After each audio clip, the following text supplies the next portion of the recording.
So you love the lines, the design, and the performance of fixed blade knives like the Cold Steel SRK. But for whatever reason, you want that level of performance, durability, and strength, but you want it in a pocket knife design. Well, today we're gonna take a look at the SR1, the SR1 Lite in clip point, and we'll throw the Tanto in for good measure and discuss why on earth would you want this robust a pocket knife. Well, that's right, folks. Welcome back to another video here at Gideonstactical. I'm Aaron, and we're gonna have some fun today as we look at just these monster SR1s, both in the Lite series and in the regular series that they offer, and just talk and discuss where would that fit in, who does it fit, and what is the performance levels of both the high-end and the Lite version. Now, guys, in years past, I've definitely been more of a lightweight EDC, that's everyday carry for you new people to the everyday carry or knife community type of knife. Say like a K-bar dozer. You know, this thing's gonna come in about 3 inches. It's going to be just over 2 ounces. It's very slim, very lightweight, strong. Going to get the job done for about 90% of the tasks you would ever run into on a daily environment for a pocket knife. But as time has gone on and I started to purchase some bigger, heavier folders, I've definitely seen the value that they offer in certain environments, certain situations, and there are absolutely moments where they have a level of capability. Now, they're not going to be ideal for going to the office or running to the grocery store or whatever, but they will have great performance, particularly in maybe the outdoors, construction sites, working around the home, property, that type of a thing. So I had to see what Cold Steel had going on with these SR1 folders, because these guys are monsters. These are going to be 4-inch blades. The Lite is going to come in at about 6.5 ounces according to my scale. The regular S35VN version is going to come in at about 7.2 ounces, and they are big, thick, full-handled, super thick bladed pocket knives. So you really got to ask yourself, where does this fit into systems? And I know some of you just love big blades and you're super pumped. You're like, shut up, get to the knife. So that's what we're going to do. But I am going to be rolling in just some concept as well compared to fixed blades. Where do these pocket knives fall in? And is this just too much overkill, or is there a need for a pocket knife of this size? All right, guys, here we go. And we're going to just kind of discuss some of the basics here just so you understand. This is the regular SR1. This is made with CPM S35VN steel, USA blade, and then put together in Taiwan. And all 3 of these will be made in Taiwan. And this guy will go for about $130. That's what I paid on Amazon for it. They go between $130 and $160. Just depends on like availability, where you're purchasing it. They do have this full-size regular version with the CPM S35VN, which is phenomenal. We'll talk about steels and all that in a second. They do have that in a Tanto version as well. Then the Lite series really doesn't have a lot to do with the weight difference. There's only an ounce about of weight difference. It's about 7.2 to 6.2, 6.5. So about an ounce lighter. It's more in the materials and in the pricing, because that's the clip version. I'll throw in here just for the sake of it. The Tanto as well will kind of be running in. I'll be mostly doing the clip, but just want to show you for sizing and that type of stuff. This is HCR 13 MOV steel. Now, Cold Steel has always done, they always seem to get some of the best performance out of a steel. They do great heat treats. Sometimes they do cryos and those type of things. So yes, it's HCR 13 MOV. Not my favorite steel, but you're getting a lot of it, and we'll talk through all that in just a moment. And from what I'm seeing in edge retention and performance, it's one of the better HCRs you're going to get. These are going to go for $60. So you're getting it, for more than half the price, but you're still getting very similar lines, performance, all that type of stuff. So we're going to break that all down. It's just going to be basically steel and handle differences is what we're going to be looking at today. So I will have those links for you guys over to all those different websites, to Amazon, Blade HQ, GP Knives, Smoky Mountain Knife Works. Appreciate it when you purchase through those hyperlinks. Helps me buy products just like this. Now, Cold Steel did send me these 2 lights that I requested, so I could have kind of a show you both. What are the performance differences? And so you can get a good feel for, should you go with the Lite, should you go with the original, and just what are you going to get out of these blades. All right, guys, let's talk performance of the business end of this tool here, right? So we got a 4-inch cutting edge. We're looking at a thickness on these of 4.8 millimeters, which I believe is 0.19. I'm seeing conflicting. I believe that's, I don't have my caliper with me right now. So I believe that's 0.19 on the thickness. These things are so robust, so thick. I mean, these things are monsters. They have saber grinds on all of them. Even the Tanto will have a saber grind for both in that modified Tanto shape there, and then the clip point. I love the clip point. The Tanto has a pretty cool modified design. So there's actually a little bit of a sweep to it. It doesn't have like massive belly or anything, but it does have a little bit of a sweep, and then that really aggressive, strong tip right there. So, I mean, if that's what you need for stabbing and piercing and prying, I mean, that Tanto is going to be a workhorse for that, both in the full-size regular and then in the light as well. And again, when I say full-size, they're not any sizing differences. It's just, you know, regular versus, I guess, light. I don't know how else to describe it. Now, as I said earlier, USA-made blade in the CPM S35VN, Rockwell 60 on the hardness, so that gives it a great edge retention, great durability, so it's not chippy or brittle, but going to hold that edge for quite a long period of time. It's got a great relief edge on it for the size of the knife. Understand, this Cold Steel Voyager with the full flat grind, much thinner blade, this is going to be a way better EDC tool slicer for like going through packaging or cardboard or, you know, that type of stuff, food prep. It's going to be a lot better for those type of tasks just because of the designing, but it's not going to be anywhere near as strong as these SR1s. You're looking for strength and brutality out of your folders. You're not looking to cut wicked thin tomato slices or, you know, cut through 20 cardboard boxes and get a really nice slim slicey cut without any sort of resistance. These saber grinds with these designing are designed to, you can absolutely do those type of tasks. You can cut cardboard, you can cut really heavy rubber and rope and paracord and seat belts. You know, your Humvee flips over or whatever, you know, your vehicle, maybe your first responder, you're coming in on issues like that all the time. Then it's going to be able to do that. You're going to be able to do woods tasks super well for the design. I mean, it's like a compact fixed blade. It's like that SRK in its like layout, you know. So I mean, that's, know the capability, know what you're expecting out of your tool. If you're expecting all these really precise cuts, it's not going to really do that, but it's going to be super, super strong in that capability for piercing. The swedge on the clip points is really well done. These will have 90-degree spines as well. So again, I think if you do like just big, beefy folders for your outdoor work, you could throw sparks with it. It'd be a great survival pocket knife if that's what you want, that's what you need for whatever reason, or in your loadout or layout, or that's what you're looking for. I think you're going to get a lot of potential out of that. And honestly, you would really be asking yourself, what makes more sense for you? Because they're about the same weight. With the sheath, this guy, the SRK compact, will come in at about the same weight, and the full-size SRK is only like an ounce or two more than this SR1 with the CPM S35VN. So, I mean, pick one or the other unless you just love redundancy in your life, because they're about almost the same cutting edge, just slightly longer on the fixed blade, not by much, maybe about 1/4 of an inch, 1/2 an inch, and you're going to get about the same handle real estate, you know, that you're working with. And the locking mechanism that we're about to transition to in a moment is going to hold up super, super well. So, you know, it could in some ways replace compact fixed blades if you want that and you just want to carry like a big chopper or something or a hatchet with you. You could probably get away with that for most tasks with these full-size SR1s. Now, again, that CPM, we've already talked about that steel. The 8CR, it's totally a budget steel. I'm not going to lie to you. I'm not going to tell you like, oh, it's some mind-blowing thing. But Cold Steel does do really great jobs with their heat treat. It's some of the best that I've seen. It'll take an edge very easily, so it's a great field steel. It's tough, it's durable.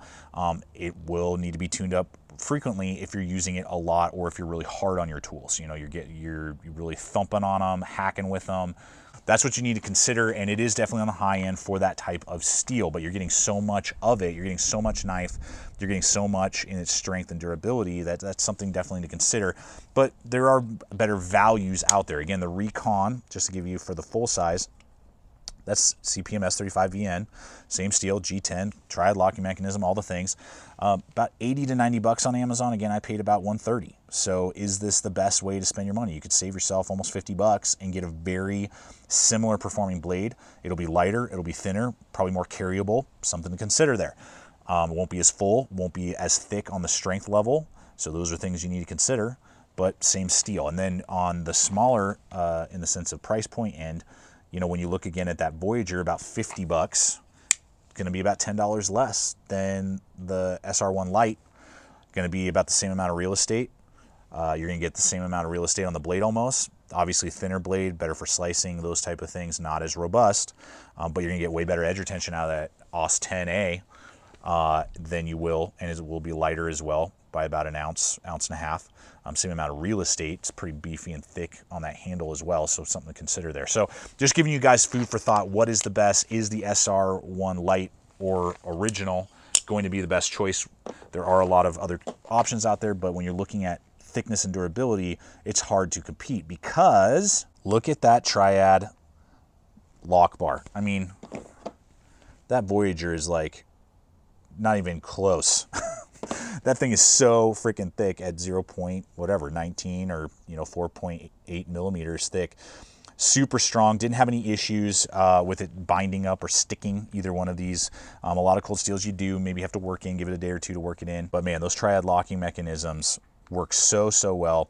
And the thumb studs are really well done because they're completely ambidextrous, huge honeycombed thumb studs there, which means I don't even have to flick my wrist because of what they're running on. I believe it's Teflon or nylon bushings for the Lite, and I think I saw bronze in there. Not 100%. I'm not going to tell you they're bronze, but I don't know. They might just be running on the even G10, but they're nice and smooth. Look at that. Didn't even flick my wrist. And then if I can do it on frame here, because of where the ricasso is and how heavy that blade is, boom, I can drop that thing and close it one-handed. The Lite is actually even like faster and smoother. And then you do have that ginormous stop bar right there. I mean, this thing, it's robust. I mean, it is a monster strength level of blade. And you're not going to worry, like with ball bearings, we've seen other blades. I'm thinking even like the Seal XR from SOG, S35VN as well. Super thick, beefy, robust blade, but it's running on ball bearing bushings that can get gunked up. These, you're not going to have to worry about that, and they're going to be more robust and have less maintenance issues or gunking up issues just because of their design. Okay, let's go ahead and hit these handles. Now, this is another difference, obviously pricing and all that stuff. We have G10 for the original. On the Lite, you're going to have their GRAYL X, I believe is what they call it. It's a fancy polymer. It's tough, durable. They've used it on many of their other knives as well. Neither one of these blades are going to have steel liners, so that will help cut down on some of the weight. Some of you will balk and be like, well, how are you making such a big, heavy, thick knife and not do steel liners? I've never had issues with density problems or flexing. These things are so thick. I mean, look at how thick that handle scale is right there. I mean, it's like nuts. And the same on this one. I mean, there's going to be a lot of durability on those. Now, the overall length on both of these is going to be 5.375 inches. The handle width from top to bottom is 1.1 inches, and then the thickness is going to be about 0.6 on both of these. So not overly thick. That's about average for kind of more beefy knives. And then obviously that 5.3 that's long, just give you handle perspective of like the Recon, which would be similar sizing when we put the edge up, but you can just see there definitely some differences. And when we look at thickness here, you can see there's definitely a difference, on how thick those two knives are. The SR1 is definitely going to be thicker, which means it's definitely going to be more ergonomic, filling out the hand better. So that's a good thing for really hard use. Now it means it's going to take up more real estate in the pocket. Yes, you can get your hand past it. Yes, you can get your keys in and out, but it's taking up real estate. It's a big knife. I'm not going to lie to you and be like, oh yeah, it's just like anything else. No, a Recon 1's going to be a lot slimmer in your pocket, way less. So it's about the same length, but just things to consider there. How big are your pockets? Where are you using this? How are you deploying it? Do you have big cargo pants and that's what you're using? Or is these like skinny jeans? Probably not the best, pair of tools for that. So just think on that. Now the handling has good contouring on either side on all the radiuses, and then flat down the middle. You're going to get grippy G10. You're going to get that nice pocking texturing for both of those. You're going to get a very deep guard on both, which is really nice. So you are locked into place there, which is really good. Guys, I wear large size gloves. I don't know if you knew that. Did you know? Did you know that I wear large size gloves? Large size gloves right here. That's the size of my hand. So anyway, I mean, that fills it out. Huge amount of real estate. I can back it up there. You could do some little wrist flicks, get it back in there, and do some delimbing if you had to in a survival situation. But that guard is super good. It doesn't create any hot spots if you were doing long cutting tasks, things like that. And the ricasso is so large right there that I can easily choke up and almost use it like a finger choil. So I can even get finer detailed. And it's basically a almost exact replica on the Lite. I mean, that's what you're gonna see there. Very similar, nice and dense, you know, no issues. You'll get just a slight bit of jimping on the top for both of them. Very blocky, not going to cause any pain, but give you just a little extra grip there. So, I mean, it's a huge, beefy monster handle. Just to give you, this is the Cold Steel Compact SRK that I'm running in and working with right now, just to show you. Look at how much bigger it is, these SR1s, than the compact handle when you line up those guards. And same with even thickness. These are going to be about the same, if not even slightly more so in the thickness for the SRK Compact fixed blades. So, I mean, the handle, you're going to get so much to grip, so much to work with, and it's not going to cause any problems and give you all the traction you would want, regardless if it's a heavy-duty environment or just for long-term cutting tasks. So we'll hit pocket clips. I've never had an issue with the design. I love that it's ambidextrous and you don't have like 2 pocket clips. That was always kind of a tedious thing with some of their designs. So it's 1 pocket clip. It will go on either side, and ambidextrous with those thumb studs works great. You're gonna have a very large lanyard hole. You can easily get 550 paracord through. It's gonna have about 1 inch sticking up with lots of real estate to pull and grab. So that's really good. So that the way you're really gonna be carrying this, either outdoors or possibly, you know, you're a professional in either first responding, military, law enforcement, that type of stuff, you're going to be able to grab it very quickly, or you just want to deploy the blade, you know, either for self-defense roles or something like that. So that's all really good. It doesn't create any hot spots. The one thing to note is that I seem to be able to put it on and take it off a little bit easier with the Lite, just because of the texture underneath. The G10 is pretty grippy, and it's kind of hard to push down onto your pocket and then pull it back out. I would absolutely, probably for both, but particularly if you go with the regular, just take the pocket clip off, kind of tape or draw a little line with a Sharpie or something where you want to sand, and then just sand it down a little bit, and that will still give you good retention in the pocket, but it won't thrash and destroy your pocket, and it won't be quite as grippy, so it'll be easier to take on and put off. Take it on and off. So just something to consider there, but no issues. Very good, robust, nice and thick pocket clips, so they're not going to bend, warp, break on you. Well, guys, there you have it. I hope this video has been fun and entertaining, but also just giving you data, food for thought before you go throw down money on the SR1. Is it really the best way to spend your money? Obviously, that's something you'll have to determine for yourself. There are definitely capabilities that these have. And if you were to ask me, you know, I've been all over the world. I've been to South Africa, Botswana. And if you were going to drop me for 2 weeks, you know, in the bush in Botswana, the SR1 Lite or the full-size regular version would definitely be on the short list, just because of how strong, capable, full-handled, and reliable these blades are. Going to the office tomorrow, or, you know, running over to do some errands, not going to be my first choice. So that's obviously where you have to determine, where does this fit in, or maybe you're just a big blade lover. I think there's a lot of performance. It's comical in a way of just how big they are and just how full, but man, they're strong blades. And so if that's what you need and that's what you're looking for, then you won't be sorry with what these have in both not only ergonomics, but also performance, regardless of which one you decide to go with. So guys, appreciate you so much. Thank you so much for coming over today. Check out the other video popping up. Subscribe if you're not a current subscriber. I invite you to check us out on Instagram, Facebook, all the social media. And finally, guys, always remember, stay equipped, stay prepared. We'll see you out there.